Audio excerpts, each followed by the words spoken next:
Pembuktian dan janji Iyeth Bustami. Pedangdut sekaligus juri KDI Iyeth Bustami resmi dilantik menjadi anggota DPR RI periode 2024-2029, Selasa siang kemarin. Iyeth lolos sebagai anggota legislatif untuk pertama kalinya mewakili kota kelahirannya Riau. Sebelum dilantik, secara eksklusif kepada tim Celeb On News, Iyeth yang ditemani sang suami Eka Sapta menunjukkan persiapannya sebelum menuju gedung Parlemen Senayan. Ada suamilah selalu dampingi ya bang saya dari Riau. Ya ini namanya kain songket tenun Melayu, asli dari Riau. Mudah-mudahan ke depan ini saya bisa menampung segala aspirasi masyarakat Riau, Dapil Riau 1, amin, untuk bisa menjalankan tugas dan kewajiban kita ke depan nanti. Usai pelantikan, Iyeth mengaku senang. Akhirnya keinginan untuk menjadi wakil rakyat bisa tercapai. Ia pun mengungkapkan visi dan misi dalam memperjuangkan aspirasi rakyat yang telah memilihnya. Perasaannya pasti sangat-sangat gembira, haru, bahagia ya. Ternyata alhamdulillah sampai juga saya di Senayan. Bagaimana saya bisa membantu masyarakat miskin? Bagaimana saya bisa memberikan peluang pekerjaan untuk masyarakat Riau, Dapil Riau 1. Kemudian bagaimana saya bisa membantu petani-petani di sana. Selain Iyeth Bustami, ada 23 artis lainnya yang terpilih sebagai wakil rakyat dan diambil sumpah jabatan di gedung DPR. Di antaranya ada Ahmad Dhani dan Denny Cagur yang juga pertama kalinya melangkah ke Senayan. Ya senang, soalnya ini kan cita-citanya ayah saya. Setelah melalui rangkaian kemarin, Lemhanas, Butalan, Lemhanas kita 9 hari ada outbound-nya juga. Nah, benar-benar membangun soliditas antar parlemen, terus banyak proses yang dilewati. Taklukan Berlin Marathon, Giselle dapat dukungan langsung dari Papa Ding dan Gempi. Setelah berhasil taklukkan New York City Marathon tahun lalu, Gisela Anastasia kembali mencapai garis finish di Berlin Marathon. Janda satu anak itu berhasil menyelesaikan lari sepanjang 42 km dalam waktu 4 jam 56 menit.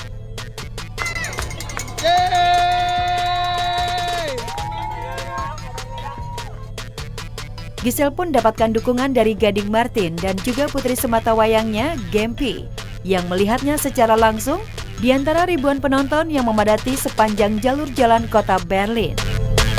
Bahkan, Gempi juga bawakan spanduk kertas buatannya sendiri, bertuliskan, "Semangat Mama, kamu hebat." Dan di sisa 600 meter terakhir, rupanya Giselle mengajak Gempi untuk ikut lari sampai ke garis finish. Begitu berhasil mendapatkan medali, Giselle pun mempersembahkannya kepada bocah 9 tahun tersebut. Sweet banget ya pemirsa.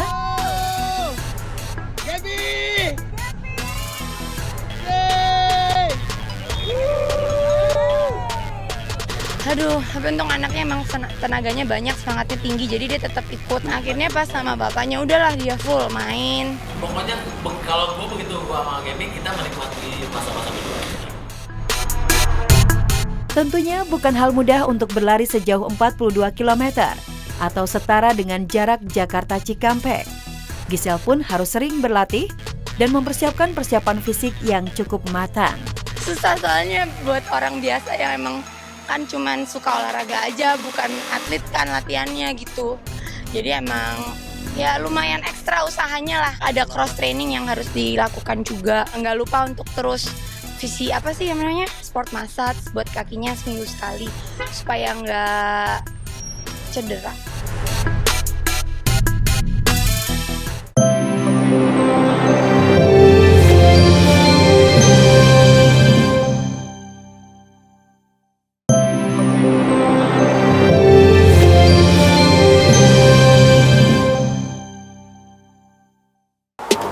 Tertuntut jadi wanita tangguh, Kimberly Ryder berlatih tinju.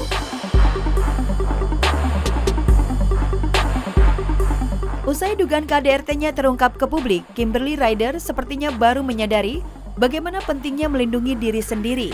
Janda dua anak itu pun kini mulai berlatih tinju. Dipandu dengan coach, Kim tampak semangat dan seolah mengeluarkan segala emosi yang terpendam di hatinya.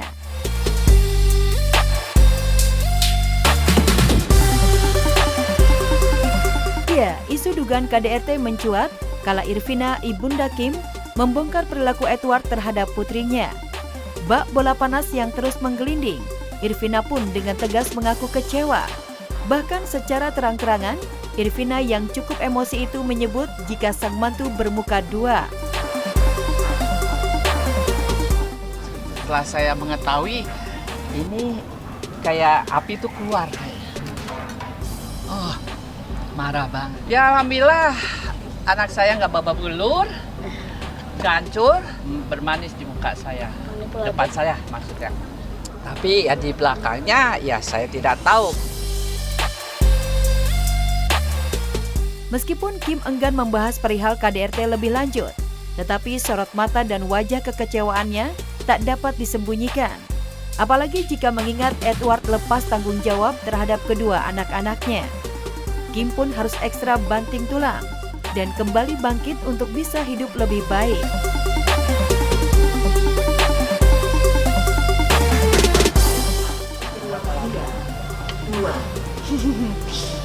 Nggak usah diomongin lah ya. Ada sih kecewanya ya. Mama ayo coba telepon papa.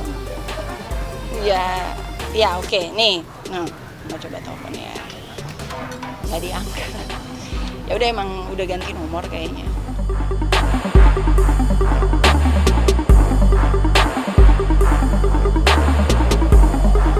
Dan pagi ini rencananya sidang perceraian antara Kim dan Edward akan kembali digelar di Pengadilan Agama Jakarta Pusat dengan agenda pembuktian dari pihak penggugat dan menghadirkan saksi. Persiapannya banyak berdoa.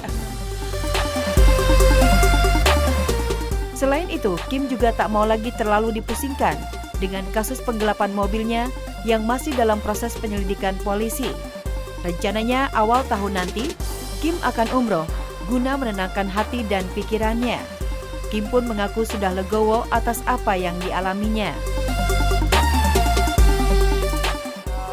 Pokoknya yang penting ya doain aja semoga lancar dan ya semoga lancar semuanya. Ya.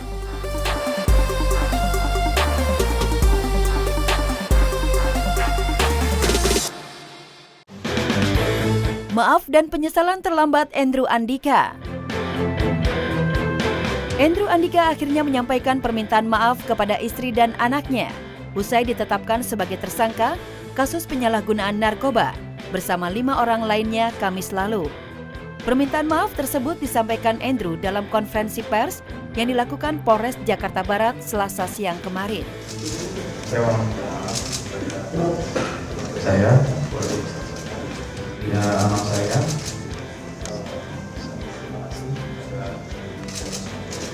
berat khususnya narkoba karena memberikan yang terbaik untuk saya, sudah mengedukasi saya tentang narkotika, intinya semua karena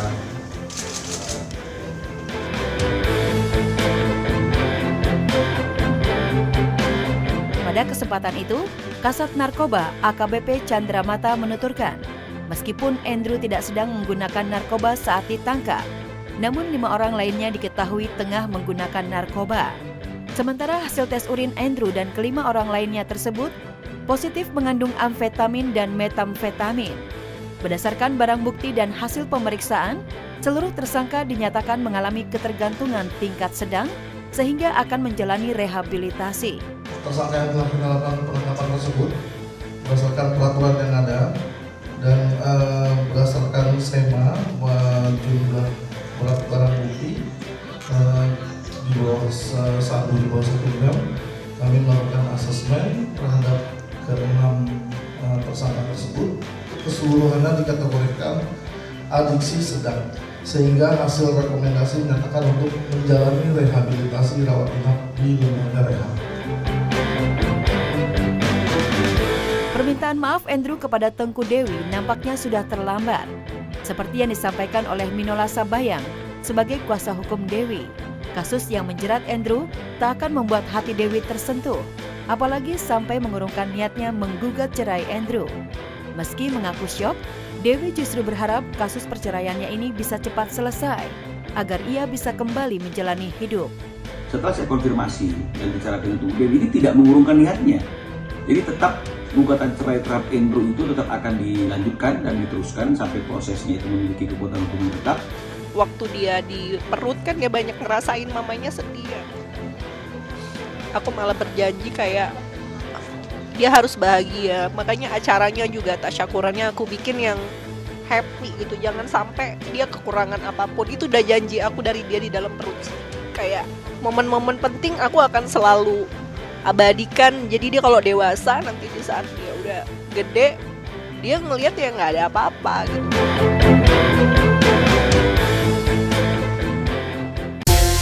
Usia boleh kepala 7, tapi performa Elvy Sukaesih makin menyala. Kalau pedangdut yang satu ini usia boleh tua, tapi jiwanya selalu muda.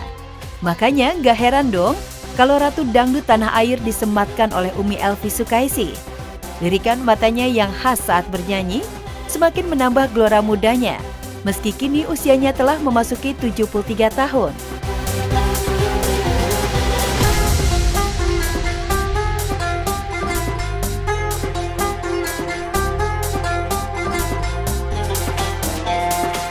Julukan Ratu Dangdut karena topnya waktu itu karena lirikan kau jatuh cinta. Itu pun bukan kita yang memproklamirkan, ini masyarakat sendiri yang menjuluki aku Ratu Dangdut. Dan jadwal bernyanyi Umi Elvy masih sibuk loh. Sebut saja beberapa waktu lalu Umi Elvy mendapat panggilan manggung di kota Solo.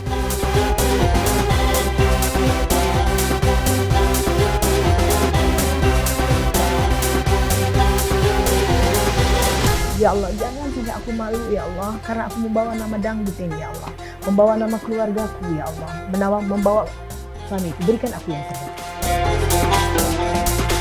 Kalau ditanya bagaimana performanya, nggak kalah dong dengan pedangdut masa kini. Umi Elvy yang juga salah satu pengisi acara di Kilau Raya MNC TV 33 mendatang ini masih energik dengan kualitas suara yang sangat terjaga. Selama fans saya masih banyak dan mereka masih mengharapkan kehadiran saya dan saya masih layak untuk tampil dan mereka bisa menikmati, dengan izin Allah yang saya minta, saya akan tetap menghibur mereka. Elvy Sukaesih juga masuk dalam performa musik lintas generasi. Gak cuma itu saja, sang Ratu Dangdut yang akan menggelar konser 60 tahun berkarya ini memiliki gaya busana yang mewah dan glamor. Dan hal ini juga jadi ciri khas Elvy dalam setiap aksi panggungnya. Ya namanya stage ya, pasti harus dong. Itu kan shining untuk ngelihat mata gitu. Pokoknya ciri khas Elvy Sukaesih tidak terlepas daripada bling-bling katanya. Pokoknya gitu ya, ada di sana ya. Kalau Elvy tidak heboh, nggak pakai bling-bling, terus nggak pakai anting yang panjang, dia bilang itu bukan Elvy Sukaesih. Oke. Gitu, jadi kita megangin trademark itu pun. Di lain sisi, memasuki gerbang KDI 2024 yang bakal digelar perdana pada besok Rabu 3 Oktober 2024. Umi Elvy pun gak segan untuk berbagi tips serta masukan kepada para kontestan KDI. Memang KDI dulu memang keren-keren. Gimana ya? Memang mereka harus banyak belajar. Contoh dengan KDI yang awal.